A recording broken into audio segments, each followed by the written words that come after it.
When it's a woman making a decision about family versus career, if we're talking about wanting to be the best flute player ever, okay, that's one thing. But they're trying to be the best skin flute player ever in many cases. They're going out there. They're not learning to play the flute. Just the fact that every time I bring up examples, you compare it to like somebody just sucking shows that you have an incapability of understanding my position. That was a tongue-in-cheek example. No, it's not. But every single thing you've given is people, they're going to be an OnlyFans girl. No. I said they're going to go. The reality. Nick Fuentes obliterates woke Destiny in this heated debate and triggers him into a meltdown as Nick Fuentes debates Destiny over family and life in this deep exchange. And not only does Nick Fuentes outwork Destiny with logic and reason, but Destiny immediately sims for the OnlyFans girls once Nick Fuentes calls out what feminism has done to them. Let's get in. So many high-value men marrying 30-plus-year-old women. What are you talking? They're cheating on. Talking about like. I'll tell you why. Because they all have like mommy issues. That's the reason that all of these billionaires marry. Is that a real marriage, or is he cheating on the bitch? No, I'm talking. That's also true. He's cheating. Like, you think Zuckerberg is cheating? I mean, what women is he pulling?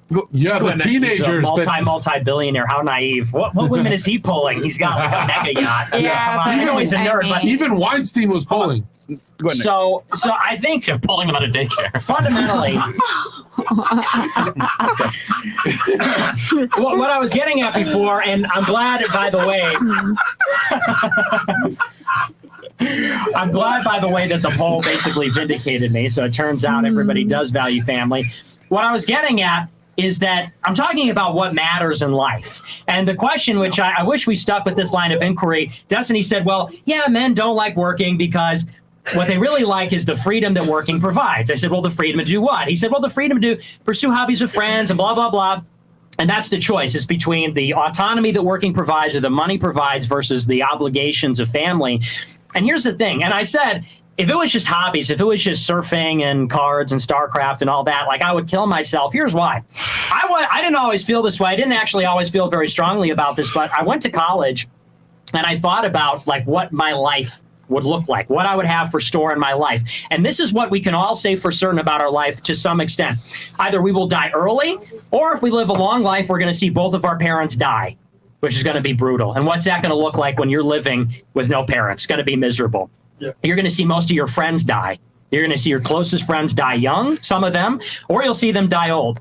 You will peak mentally and physically, and then every day after will be mentally and physically degraded. Henceforth after that, sometime in your 20s and 30s, you'll get sick, you'll get achy, you'll have pains, you'll wake up and be in pain. You'll be ugly, you'll be unattractive. If you're a man, women won't look at you. If you're a woman, men won't look at you. That is what your life looks like. And so when people say, well, I'm living for the freedom to do these hobbies and things, that's why I say on a rational calculation, if I'm looking at a life where my parents die, my friends die, I'm going to get sick, I'm going to get achy, I'm going to mentally and physically peak, I'm probably killing myself at 30. Because you know what? Getting a little bit of money and maybe getting a boat or going on vacation, it doesn't outweigh all the bad things. And that's fundamentally, I think, the difference between me and Destiny is I believe that life is suffering. We're not here to have a good time. It's not a big theme park.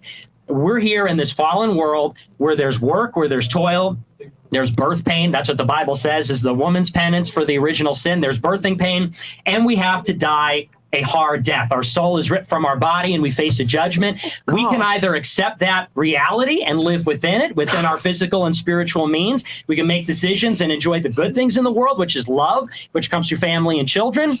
Or we can ignore all that and pretend like we're going to live forever and do OnlyFans and fuck around and go and have a good time and make money and fly around the world and pretend we're never going to die. But we are. And that, I think, is the fundamental difference. And you're right. In Islam, we believe the same thing, that life is, you're not supposed to really be fully happy now. Everything that you do is supposed to worship and please God so that you can make it to Jannah.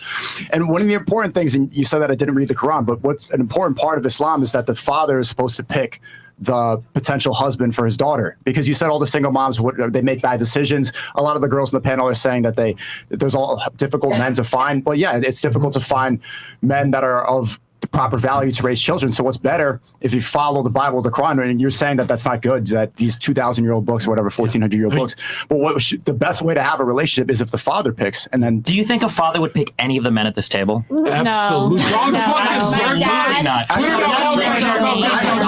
So number one, the Quran shits on every single man at this table. Okay, and that's not an insult to the men, because that's an insult to the Quran. Well, There's a lot of great men. I'm not gonna lie, I got a lot of DMs. However, Nick talks about how like, if that's all I've got, when I hit 30, I'll kill myself. You're not going to have a family by 30, and you're not going to kill yourself, because every single man at this table, believe it or not, has things that they can look back on and feel proud about. That's why you guys are here. That's why you're in the position you are. Myron, when you hit your age, I don't give a how old you get or how many kids you have, you're always going to look back at this podcast and be really proud that you did something that a lot of people thought you couldn't do, and you became the largest men's self-improvement podcast in the world. Working with Fresh. No, I'm just kidding. I'm just kidding. I'm just kidding. But I say the same thing for Fresh too. Like, all of you guys involved in this podcast, I think you would all feel insulted if somebody looked at you like, oh, isn't this just a hobby for you guys? No, it's a lot of work. It's a lot of blood, sweat, and tears that went into building this. And at the end of the day, you produce a product that I'm sure you guys and everybody that works on production here, behind the scenes and in front of the camera, feel really proud about. Wow. And then same thing with you. As much as I hate Nick and every being, I know that when Nick gets 50, 60, 70, okay, if you grow out of your man-loving phase and you get a wife, you're going to look back at all the shit you've done politically, and you're going to feel proud about the shit you've done. You're going to look back at Cozy TV. You're going to look back at AFPAC. You're going to look back at trolling Charlie. You're going to look back at all these things. You know what? What I did there was really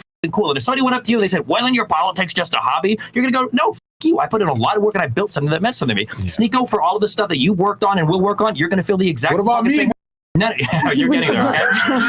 The idea that you like dismiss all of these things as like just hobbies, family comes second after working on yourself. An incomplete man or woman that doesn't even understand the things that they want or they like in life is not going to be able to produce a family that is going to be stable in the world. You have to find out what makes you happy, what allows you to contribute to society, what allows you to find fulfillment, and then from you being a complete person, from there flows a family, and then from a complete family flows a community, and then from a complete community flows a government. This is how the society is structured. Broken people that don't even know what makes them happy can't produce children that are going to be happy and fruitful in the world. My answer to that. Go ahead. If I can answer that, so I didn't say that I would kill myself at 30 if I don't have a family. I said if there was nothing more to life other than amusements and hobbies and frivolities or even things like career, I would kill myself because the value proposition of life wouldn't be enough. I said there has to be more than that. Let me know what you think in the comments, folks, but right off the bat, the biggest thing that I notice is that Nick Fuentes puts family first, and Woke Destiny still wants to put himself first. He's worried about happy. He's worried about being complete.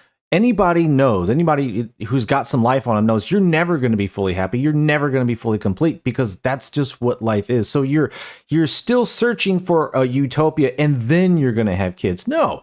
It's never worked that way. You think people thousands of years ago were complete and happy before they got a family? You think that's actually the way it works anywhere in the world? Like, really, really? No. You work towards that. You never quite get there, but you go in that direction and you grow in that way. But yeah, like all I get from Destiny is he is just still putting himself first. He's still narcissistically and selfishly centering his life around himself, just like, you know, the rest of these feministic women who use the same verbiage. I want to be happy. I want to be complete. Like he's just feminized. And meanwhile, Nick Fuentes is just simply saying there's got to be something more. And when you put something above yourself, that's when you really elevate yourself as a man and as a person. That's how you grow. Why? Because it gives you something to reach up to try and pull onto. You're pulling yourself up. But hit that like button if you're enjoying the video. It really helps the algorithm. I appreciate it. And let's get back in. Which for me is God. For me, it's the things that proceed from God. And as far as what you say about career and profession, and we feel very good about ourselves. Honestly, I think we feel good about ourselves because it feels good to do honest work. It feels good to build things. When all is said and done, we are going to be here, and as quickly as we came, we are going to be gone. And as quickly as this earth came into existence, it will be gone. It's a pile of beans. From dust we will return. That's right. In the Bible, bitch. And so for me, the things that truly matter, the things that I'm proud about for what I do, you know, and by the way, and I don't hate you. I disagree with you, but I don't hate you. I try to be your friend. That's okay. One day you'll come around. The things that I'm proud of are the moral decisions that I've made. The reason I'm proud of AFPAC or America First or my movement is because I told the truth. Yeah. It's because I converted people to Amen. Catholicism, Yeah. which has an objective moral weight. If I was a streamer and I was just making content about like, hey, let's do movie reviews or something, would I say that it's worth living to watch movies? Would I say it's worth living to, it's sort of like, it reminds me of the story about the concentration camp where they say they have us pick up a bag of rocks and move it to the other side of the camp and then fight. It's Sisyphus. I think that life is Sisyphean without a meaning behind the suffering, without anything transcendent. I think that's what you lack. Where is the transcendence? Where is the objective meaning? There is none. Yeah, and hold on, Destiny. If you look at it through this blue homosexual's point of view, he's saying the love you have for your mom is just chemicals firing in your brain. There's no spiritual component to his ideology. The chemicals he inhales through his nose. I like I don't want to go back and forth. I'll just say my last piece and then I'll beat that. 2 seconds. Please, go ahead. There is a virtue. There are honorific talents that we can pursue that are like in a way like above just human day-to-day existence. There is something beautiful about a person playing a flute better than any other person could. There is something beautiful about men competing in the field, about athletics, about the Olympics, about different. So when are you going to see your child, Stephen? Tomorrow. When you're done your career? How many followers? How many followers? Where's your kid? I want your kid. Give me your child since you can't go. Since you pick fucking streaming with whores. All right, let's let him finish. Yeah, people that go on to accomplish great things are proud of it. And I think there is something greater than to call like a professional Olympian or a professional musician or a professional athlete or somebody that's built an amazing business, podcast, political movement, or YouTube essays or whatever. Like to people that do these things have achieved something that's greater than just a hobby. And I think to call them that, I think is to discredit all the work that goes into it. But are you arguing that it's just a hobby? No, I'm saying it would What he said like 15 times. I'm saying it would all mean nothing if there wasn't a higher purpose. That's what I'm saying. And by the way, we're also not talking, now you're talking about the pursuit of excellence, which I see a little bit of godliness in you. When you say godly. There's something good about being the best flute player, I agree with you.